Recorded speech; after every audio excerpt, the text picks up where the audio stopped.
balita na nakalap ng ating mga Radyo Pilipinas patrollers sa buong bansa. It's 7:34 in the evening. Kung gusto niyo po matuto ng tausug mamaya po sa pagbabalik. Yes, sa ating pagbabalik yan po ang pag-uusapan natin kasama si Dr. Ahmad. Magbabalik po ang Salam Radio pagkaraan ng ilang paalala. Kalusugan at seguridad mo ang prioridad ng pamahalaan. Nakikiusap po ako sa mga kababayan natin. Sumunod po tayo sa gobyerno. Wala akong gugustuhin. 738 AM. It's 7:36 in the evening at ito po yung every Thursday, no, na kung saan na nagkakaroon tayo ng pagkakataon na makausap ang ating kasama mula sa kaduluduluhan ng ating bansa sa island provinces ng BARM. Siyempre kasama pa rin ang inyong likod, Nords. Ang ating ibinibigay na programa, yun yung bago natin ngayon, no, with the Salam Radio, ang Usapang Kultura. So ngayong gabi, Nords, makakasama natin sa ating Usapang Kultura ay mula sa Tausug tribe. Ayan, walang iba kundi si Dr. Ahmad Ibn Hajiri. Nako, hi Doc, magandang gabi. Nako, naka-uniform po ngayon si Doc ng kanyang doctor on duty kasi nasa hospital po siya. Nako, talaga ng mga iba siya, Nords, no? Hindi talaga pinapalagpas na bigyan tayo ng oras dito sa ating programa. Yes, Doc? Magsukol, Doc. Hello po, assalamualaikum ulit. Magandang gabi sa inyo lahat. Ulit salamat po ulit sa pag-imbita sa atin ngayong gabi sa ating programa, Salam Radio, every Thursday po. Ayan, oo. Well, for tonight, makakausap nga natin si Doc at pag-uusapan natin is about yung I think, Doc, ito yung mga basics on how, no? On how we, no? Yes po. Yes, okay. Sige, Doc. Simulan na natin. Princess. Yes, Doc, meron tayong nakita, no, na ibinahagi ninyo po sa atin na usaping tungkol sa Tausug 101 or doon sa may mga nais matutunan ang Tausug, salitang Tausug. Ano po ito? Paano ba natin ito maipahayag sa ating mga kababayan? Doc? Okay po. So, bali po, ang Tausug 101 po, no, 8 years na po siya na, nung una naging ko lang siya as personal blog. Ayun. Sa Blogspot. Opo, 8 years na po siya. Marami po kasing gusto magpaturo sa atin ng kahit basic lang na translation, kung paano sabihin yung like, katulad ng tinanong niya sa atin nung first episode natin, yung paano yung good evening, yung mga ganun po. So, until it evolved po na nagkaroon na tayo ng YouTube channel at saka Facebook page. And then, ngayon, nung nagkaroon ng pandemic, so nabuo yung online class na ginagawa natin. So, ngayon po ay ika-4th week na po namin na tuturo tayo ng mga basic language po, basic grammar ng Bahasa Sug, yung language po ng mga Tausug. Ayun, Bahasa Sug. Ibig sabihin ninyo, ayun, Bahasa means language, di ba? Yes. Ayun, ako, ayan. So, dumadami na, no, yung dictionary ko na nalalaman ko Tausug. Oh, Nords, kanina pala dapat ang aking intro kay Doc ay ibanan na puki. Ayun, samahan natin si So, Doc, anong unang Doc Ahmad. Ayun. Anong unang matututunan natin, Doc? Anong unang matututunan natin sa'yo? Sa ngayon po?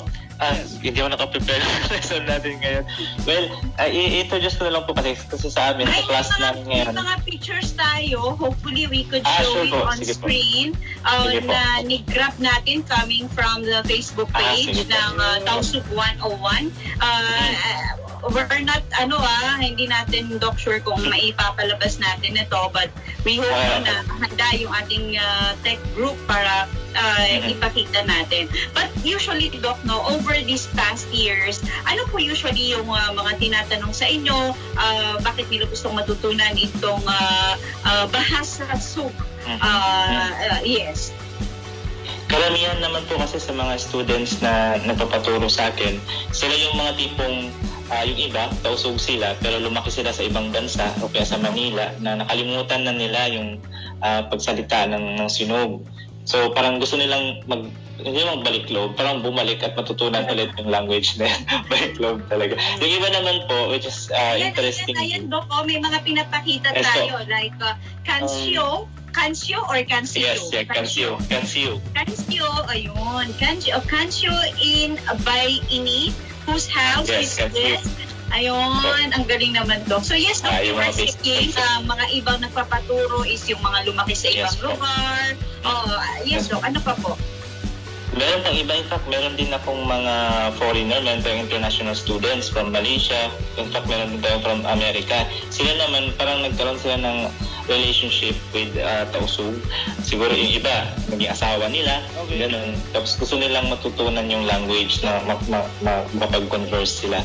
Which is really napaka-ganda po sa loob na parang interested po sila matuto sa language na Dok, to. may tanong lang ako etong Kansiu. Yes, po. Kansiu. Yes po, yes po, Kasi, Sir Noel. Paano yun? Kansiu. Kansiu. Kansiu. Saan dyan yung bahay? Saan Kansiu. dyan yung who? O ano? Kasi parang one word eh. Opo, one word po siya. One word, Siya, tapos yun sorry. talaga, diretso, Yung who po is Ayun na, you. kasi Is you. pagkatausog ni Doc kasi. Sorry po.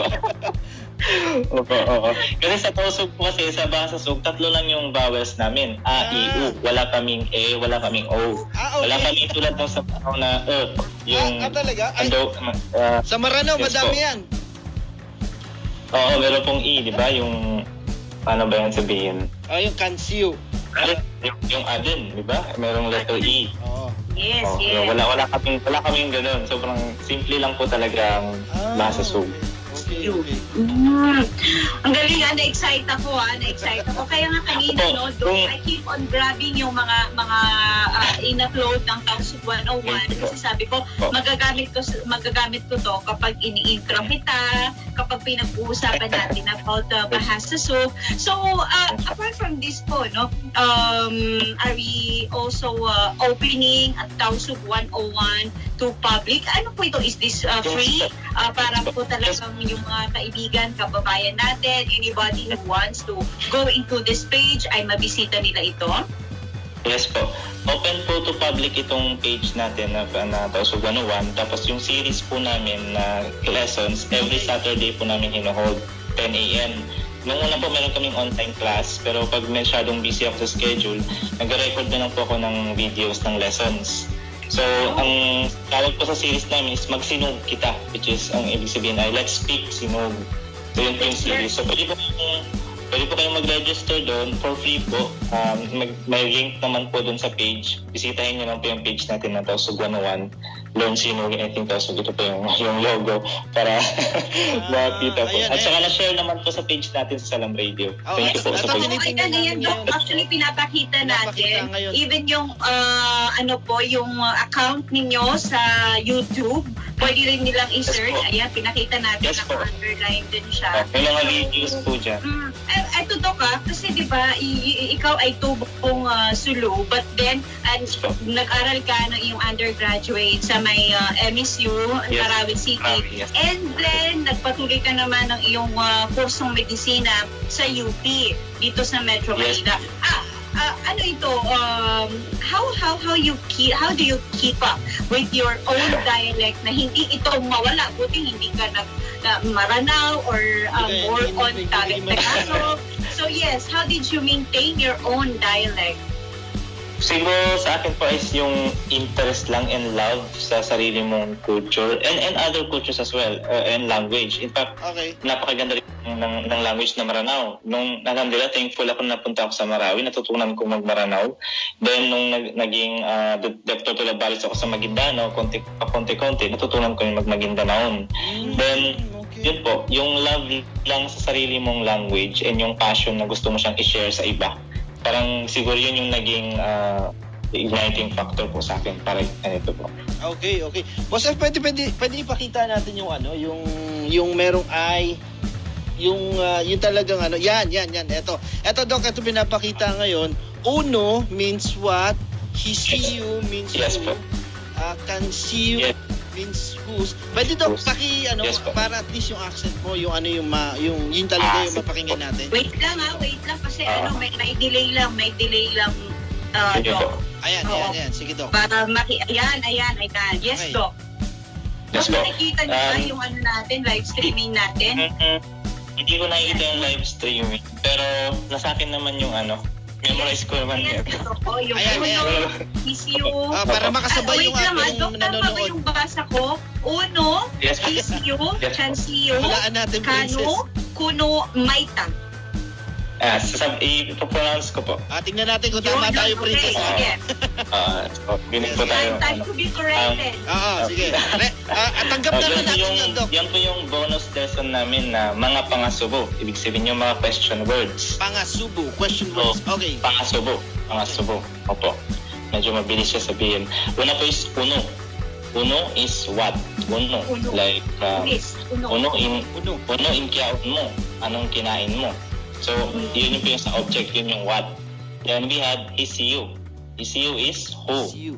Isiu in ama mo. Sino yung tatay mo? Isiu in ngan mo. Actually dito, ano yung pangalan mo? Isiu in ama. Pero ginagamit namin yung question na hisiu. Then we have kansiu. Kansiu kapag ownership, possession. Kanino ito? Parang kanino. Kansiu. Then we have kano. Ayun, may stop yun. Kano. Yes, may stop po siya. Yung apostrophe na nakalagay dyan, glottal stop po siya. Pag kano, when, pero in the past form, past tense. Pag nangyari na yung event. Pero kapag event ay mangyayari pa lang, ang gagamitin ay kuno, yung you, hindi yung kano. So dalawa yung when namin. Ang when in the past at when in the future. So we have ka and kuno. Napaka-unique po ito kasi Yes, so, sa inaral kong mga languages, sa tausug lang, sa basasug lang may ganito. Yung kaano at saka kuno. Then ang next ay maita. Maita is bakit. And we have hauno. Hauno is where. Maraming iba't ibang form ng hauno, yung where. Merong hariin, merong hain, merong hauno. kaya pala yun Pero yung always na naririnig hauno. ko sa mga taos. Hauno ka. Yes po. Di ba? Tama. Hauno kau. Hauno ka. O yun. Sige, Doc. Sabihin saan ka? Hauno kau. Hauno Yes kau. po. Okay. Then, meron din pong pagkain. Iba po ito sa Tagalog na pakain ka. Magpakain ka. Iba po yun. Hindi Ang pagkain, okay. ibig sabihin, saan ka pupunta? Papunta ka saan? Okay. Yes po, pagkain din. Meron ding dine diin. Ibig sabihin, galing saan ka? Dine hain. So, iba rin yung question na gagamitin. Then, we have biya diin or biya diin. Ibig sabihin, how. Paano? Then, we have How? mauno-uno. Yun yung condition. Dalawa rin yung how namin. Yung biyadiin na process, like paano mo niluto ito? Biyadiin mo iniluto. Then ang mauno-uno naman yung condition. Ito yung kumusta ka. Mauno-uno Yung ka. kamusta ka is mauno-uno na kaw. Mauno-uno na kaw. Yes. Mauno na kaw. Yes po. Parang dalawang beses mo na sasabihin yung word na uno, yung what. So parang kamusta ka na. Mauno-uno na kaw. Then lastly, we have yung sa numbers. Yung pila. Pag pila, number lang. Like, pila yung anak mo, ilan yung anak mo. Ganun po. Pag nalagyan mo ng sin is money. Pila sin, ibig sabihin nun how much. Pilarga. Magkano to? Kumbaga, magkano to? Pila sin. Oh, yes po. Magkano? Sin is money. Then, kung time, hindi ko nalagay dyan yung time kasi may separate lesson ako doon. Lisag, pila. Anong oras na? Lisag, pila. Okay. So, Doc, Yun lang po. at least Yes, po. etong Wow! tinitingnan natin ngayon. Nakaka-excite, Nords, no? Oo nga. Oo po. Ang isa Kahit ako lang- palagi ako excited isa lang magturo. yung Kasi kahit napansin ako ko. marami rin ako natutunan in myself. Parang wow, ganito pala, ganyan pala. Na in my own language na yun. So parang student din po ako. Kaya napakaganda po talaga. So, halimbawa, eto Princess, tingnan natin kung nakuha natin. Sige po, sige po. Okay. Sige. Boss F, pabalik dun sa magkodigo ako. Nag-aaral kami. Meron kami Ano, teacher. sige po. Yay. Mauno-uno kaw, nakaw. Mama, how are you? No. Mauno-uno Kamusta ka na? nakaw. Oh, yun. Tama ako. Tama. Thank you. How no nakaw. Nakaw, yes. Ang reply mo doon, kung mabuti, sabihin mo, marayaw. Marayaw. Okay. Marayaw ako. Marayaw da ako. Ayun. Ikaw, Princess, gusto mo subukan? Ano ba to? Ang hirap eh. Ang hirap pag sentence na. Pero, Talagang bagsak na ako dito sa Tausug 101. pero, Doc, Nakaw. napansin ko yung sin, pera yon, it means money. Sin. Money. Oh, yes po. Oh. Ito yung So- palaging tinatanong sa akin is, paano mo sabihin sa Tausug yung mahal kita? Ay, no? Oh. Paano? Most requested yan. Yan. At yes, so usually yan talaga yung, alam mo yun, yung mga 100 in 100 language. O ay nako, Doc, Yes, binigyan niyo kami ng ng idea. Dapat ganyan ngayon mag-express ng love. Ang isang moro. Dapat in all dialects, dapat alam niya paano sabihin. Kababayaan na kang ska. Kuya Norris, paano ba yung sa Maranao? Sa Maguindanao. Alam ko lang, kababayaan na kang Oh, I yun think lang. that's very Generic yun. salitang kaya. Paano nga ba, Doc, sa salitang soup? Ito medyo nakakatawa din po kapag i-translate ko. Kailangan ko pang i-explain kasi yung tono ng word. Kasi ang word na love sa Tausug is lasa. Lasa. Hindi po siya lasa. Iba po yung lasa, Tagalog po yun. Diba yung ibig sabihin ng lasa is Lasa. taste. Taste. Lasa. Oo. Yes. Sa Tagalog, lasa. Pero iba po yun, iba naman. Kasi kapag translate ko, natatawa yung mga Tagalog. So, ang pronunciation po ng love is lasa. Wala siyang... Lasa. Mabilis. Hindi siya prolong. Hindi siya prolong. Lasa, Mabilis. yun lang. Okay. Oo. Lasa. So, pwede mong tawagin yung si dear mo, love mo as lasa-lasa ko. My love. Ganyan. Lasa po. Yung lasa ko. So, para So, pag sabihin mag-i-explain mo ng konti, i-double. I love you. Oo. Pag I love you po is may dalawang form. Pwede mong sabihin, kalasahan takaw. Kalasahan. Kalasahan takaw. Parang iba ata pumasok sa isip ko. Naku, nasusulat na. Kaya nga, sabi ko, di ba? Kaya in-explain ko po muna yung word. Okay.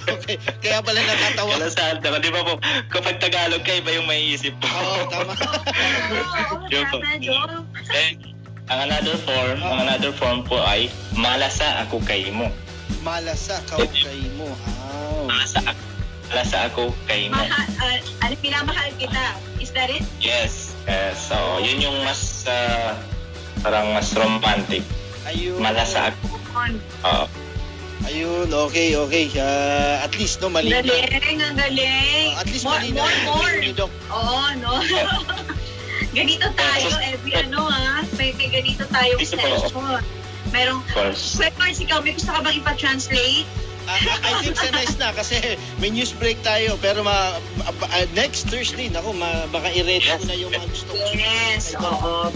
So, anyway, Doc, kindly invite yung mga kaibigan natin, mga kababayan natin, especially the non-Tausugs, kasama na kami dyan, non-Moros, to subscribe and to follow Tausug 101. Yes po. Thank you po ulit sa pag-imbita sa amin ngayon. Pwede po kayong bumisita po sa Facebook page namin, Tausug 101. I-search nyo lang po. Or sa YouTube channel, Tausug 101. Learn Sinugin Anything Tausug. Nandun po yung mga links doon. Pwede po kayong mag-register sa aming online class. Every Saturday po namin to ginagawa. Ng morning, may live class po kami. And tuturo kami ng basic language on how to speak. So, for those na gustong matuto, kung naboboard kayo sa quarantine, ganyan, wala kayong ginagawa, pwede nyo pong subukan matutunan ang language po namin. Napakadali lang po at napakagandang language po. Okay, maraming salamat Dr. Ahmad Ibn Hajiri. Magsukol. Huwag muna Thank you kalasahan po, takaw. Huwag muna Princess and kalasahan. Sir Nord. Huwag muna yung kalasahan takaw. Magsukol muna. Huwag sa Okay, anyways, maraming salamat po Dr. Ahmad Ibn Thank you. Hajiri. Thank you po. Salam Radio sa Radyo Pilipinas 738 AM. Ayan, ating mo nakausap via Skype si Dr. Ahmad Ibn Hajiri, ang ating kasama mula sa Tausug Tribe kung saan natututunan natin every Thursday. Iba't iba.